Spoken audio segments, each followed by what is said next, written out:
Dark Continent Arc at Succession Contest Arc. Ito ang pinakabagong arcs na tinatalakay ngayon ng Hunter x Hunter. Nagpapakita ito sa atin ng iba't ibang maaaksyong pangyayari. Nagsasabi ito sa atin ng sobrang interesanting impormasyon.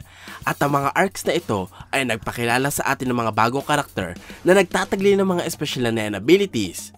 Sa video na ito, sasabihin ko sa inyo ang 10 sa masasabi kong pinakakakaiba, pinakamaganda at pinakakapakipakinabang na ability sa Dark Continent Arc at Succession Contest Arc. Ang listahang ito ay ginawa lamang base sa aming kagustuhan, kaya kung sa tingin nyo ay may nakalimutan akong ilagay o may abilities ako na dapat isama, maaari nyo itong sabihin sa comment section sa ibaba. Uumpisahan natin ang listahan sa number 10, The Sun and Moon, Chrollo Lucifer. Ang ability na ito ay isa sa mga kakayahang nasa loob ng Bandit Secret ni Chrollo. Ito ang abilidad na nagbibigay sa kanya ng simbolo ng buwan sa kaliwang kamay at simbolo ng araw sa kanang kamay. Nagagawa ni Chrollo na lagyan ng marka ng araw o buwan ng kanyang target depende sa kamay na kanyang ginamit. Ang mga simbolong ito ay bumabago sa katawan ng target para maging buhay na bomba na sasabog kapag nagkadikit ang dalawang simbolo na inilagay sa kanila ni Chrollo. Sa sobrang lakas ng pagsabog, nagagawa ng Sun and Moon na paslangin agad ang mga biktimang may simbolo sa katawan kasama ang mga taong nakapaligid sa kanila. Ang lakas nito ay maaaring nagmumula sa 9 after death o ang 9 na lalong lumalakas kapag namamatay ang nagmamay-ari, sapagkat ang Elder ng Meteor City na orihinal na nagtatagli ng abilidad na ito ay pumanaw na. Subalit, dahil sa kanyang kamatayan, lalong lumakas ang abilidad ng Elder na ito. Nagresulta para hindi mawala ang abilidad sa libro ni Chrollo. Manatili ang marka ng The Sun and Moon sa katawan ng tao kahit hindi ginagamit ng leader ng Phantom Troop ang Bandit Secret.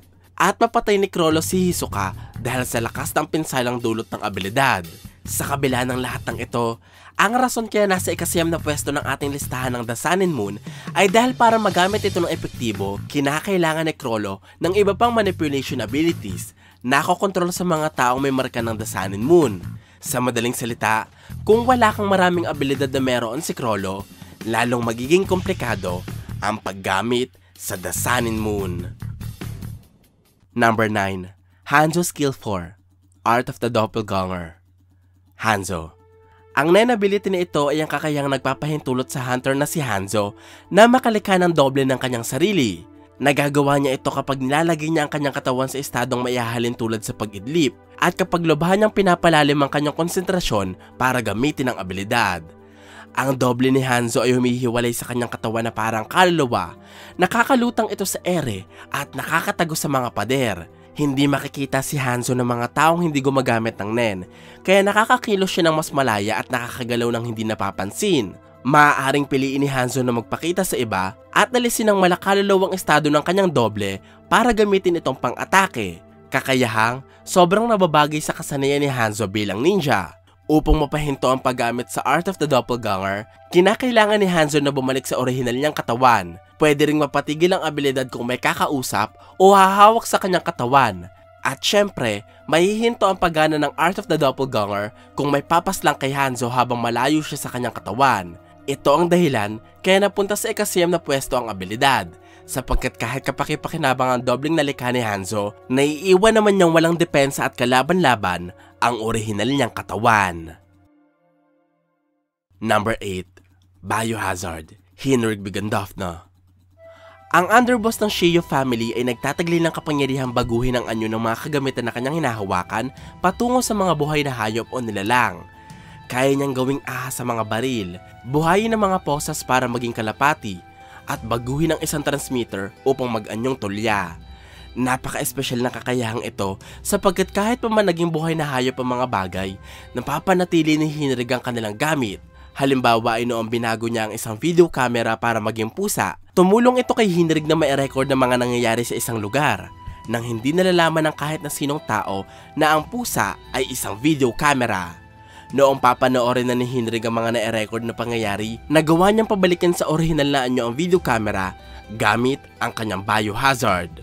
Ang pagbibigay din ng buhay sa mga bagay na kanyang hinahawakan ay nagpapahintulot kay Hinrik na utusan ng mga ito na parang kanyang mga alaga. Ito ang kanyang ginawa kaya na manipula niya ang mga kalapating nilikha niya para protektahan siya at bumalik sa pagiging posas kapag may mga kalabang umatake sa kanya. Higit pa dito, dahil din sa pagbago ni Hinrig sa mga bagay para maging hayop, nagagamit niya mga ito para gawing mas nakamamatay. Halimbawa ay noong binuhay niya ang mga baril para maging ahas. Naitutok ni Hinrig ang ulo ng hayop sa dalawang sundalo at napuputok niya ito na parang normal na armas. Nagdulot sa kamatayan ng mga target ni Hinrig. Isipin na lamang natin kung may koleksyon ng bomba ang underboss ng Shio family at binuhay niya mga ito para maging daga o ibon. Siguradong kayang wakasan ni Hinrig ang buhay ng maraming tao sa isang iglap nang hindi nalalaman ng mga ito ang tunay na kakayahang meron ng biohazard. Number 7. Contagion, Morena Prudo. Ang Contagion ay gumagana sa pamamagitan ng pagpasa ng laway ni Morena sa mga miyembro ng kanyang grupo para ma-infect ang mga ito.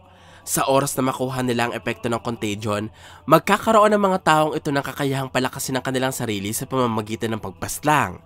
Sa bawat taong napapatay ng mga miyembro, nagagawa nilang maka-level up. Ang puntos na dadagdag sa kanila ay depende sa rules na ipapataw ni Morena. Halimbawa, kung makakapatay ang miyembro ng isang normal na tao, isang level ang madadagdag sa kanya. 10 level naman kung 9 users at 50 level ang makukuha ng miyembro kung prinsipe ng kaki ng kanyang napatay. Kasabay ng pagtaas ng level ng mga na-infect ng Contagion ay ang pagtaas din ng kanilang lakas, paglaki ng imbak ng aura na meron ng kanilang katawan at pagtatagli nila ng isang Nen ability. Kapag naabot ng mga na-infect ng Contagion ng level 20, magkakaroon sila ng kakaibang Nen ability na pwede nilang magamit para mas mapataas pa ang kanilang level at mas lumakas. Ang pagiging level 20 habang nasa epekto ng Contagion, ang rason kaya nagkaroon si Yokotani ng kakayahang makapagpalabas ng mga gwardyang pumoprotekta sa kanilang base. Nagtaglay din si Terebellum ng kapangyarihang ipasa ang mga pinsalang natatanggap niya patungo sa ibang bagay.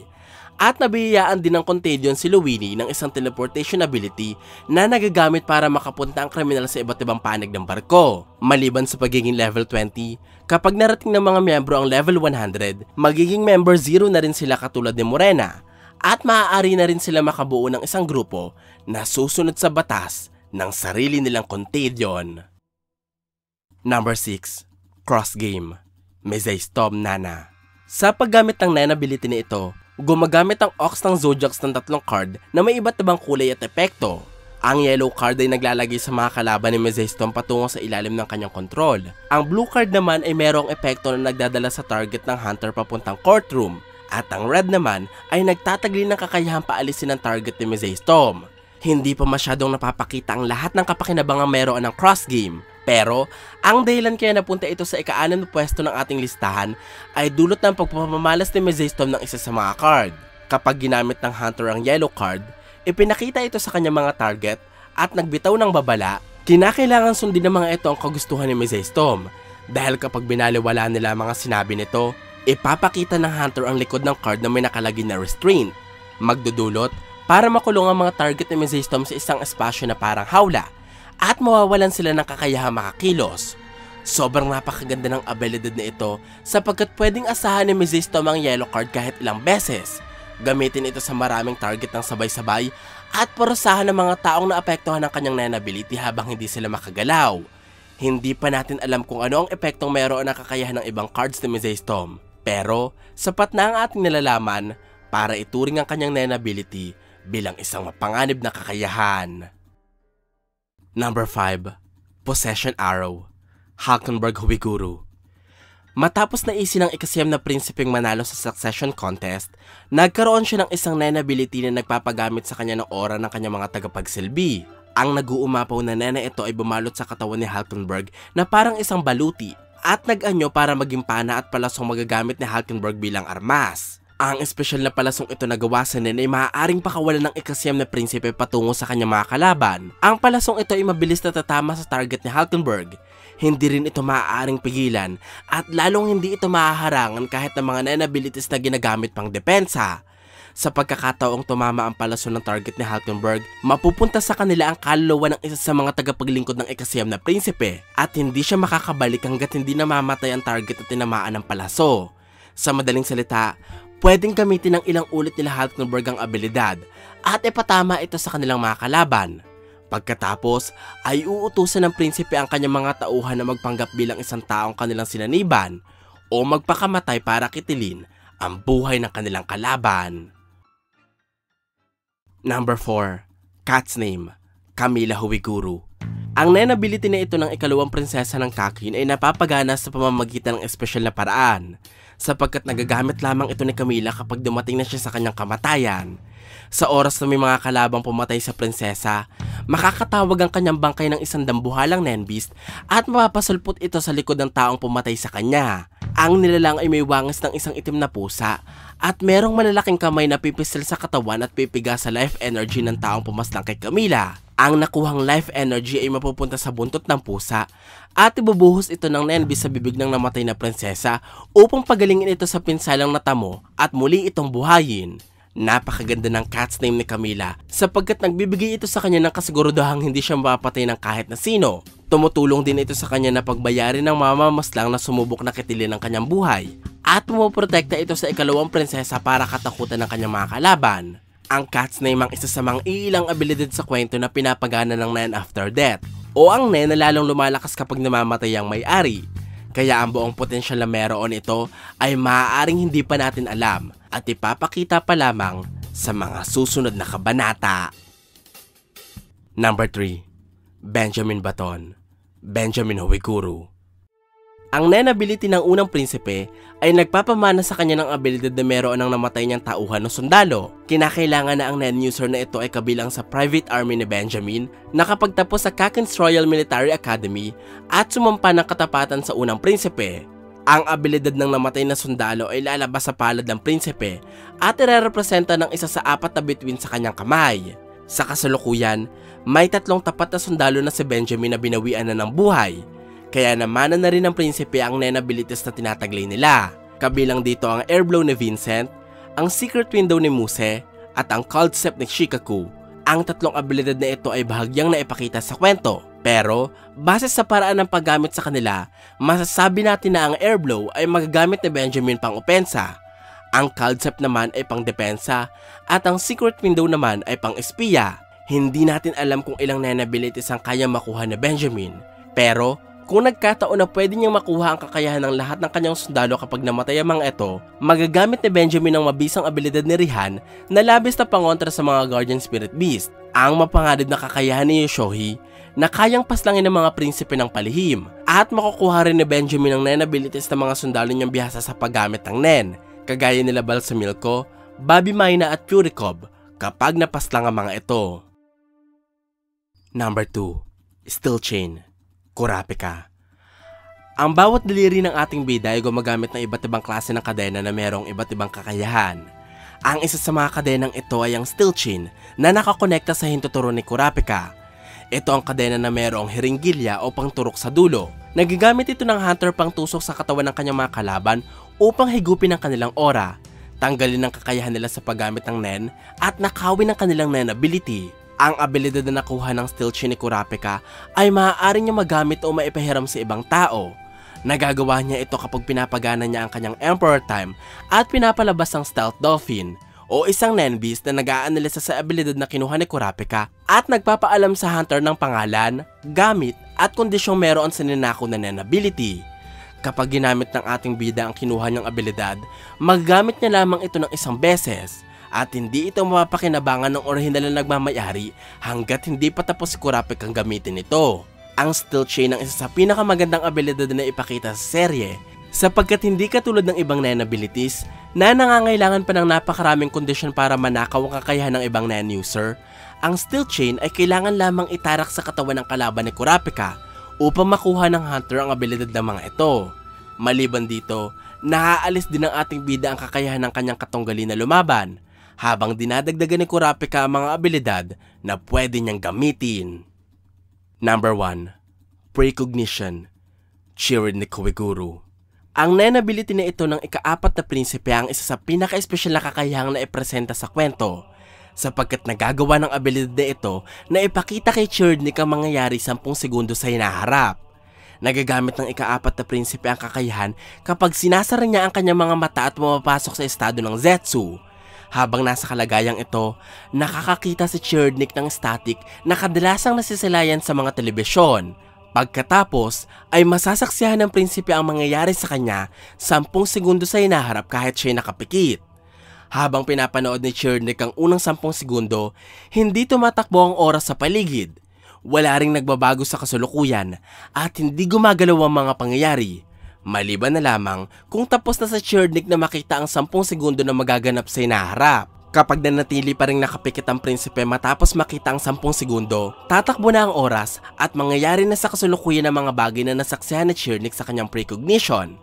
Pero dahil nga nakapikit pa rin siya at ginagamit ang Nen ability, patuloy pa rin niya makikita ang mga susunod na mangyayari matapos ang unang 10 segundo. Sa madaling salita, nararanasan na ni Chernik sa tunay na mundo ang nakita niya sa unang 10 segundo, habang ang kanyang paningin naman ay patuloy pa rin nasasaksihan ng mangyayari sa hinaharap matapos ang unang 10 segundo. Kapag iminulat na ni Chernik ang kanyang mga mata, nagagawa niyang baguhin ang kanyang pwesto at ang kalalabasan ng mga magaganap. Habang ang ibang tao ay mananatili pa rin sa pangyayaring nakita ni Chernik sa kanyang precognition. Ibig sabihin, pwedeng iwasan ng ika-4 na prinsipe ang mga nakita niyang banta sa kanyang buhay. O di kaya ay pwede siyang magbitaw ng mga aksyong sasagot sa pag-atake ng kanyang kalaban. Ang nakakatakot pa dito, 1 linggo pa lamang simula noong natuto si Chernik na gumamit ng Nen. Pero nagkaroon na siya ng ganitong klaseng abilidad. Kapag binagyan pa siya ng sapat na oras sa paggamit ng Nen, maaaring magkatotoo ang sinasabi ni Chernik na hindi lamang niya mapapanalo ang succession contest, mapapagharian niya rin ang buong mundo gamit ang kanyang Nen ability. Ang Dark Continent Arc at Succession Contest Arc ang nagpakilala sa atin ng mga napakalalakas na Nen users. Halimbawa dyan ng mga prinsipe ng Kakin, ang mga miyembro ng iba't ibang organisasyon at ang mga karakter na maglalakbay patungong Dark Continent. Hindi pa tapos ang yugtong ito ng Hunter x Hunter, kaya sigurado ako na marami pang Nen ability ang makikita natin at dadagdag sa listahan ng mga nungunang Nen abilities ng Succession Contest at Dark Continent Arc. Ito po ang top 10 Nen abilities ng Dark Continent at Succession Contest Arc. Sana po ay nagustuhan nyo ang aking paliwanag. Kung may mga katanungan pa kayo gustong idagdag ay huwag po kayong mahihiyang mag-iwan ng komento sa ibaba. Maraming salamat po sa panonood ng aking videos. Ako po si JE. Hanggang sa muli!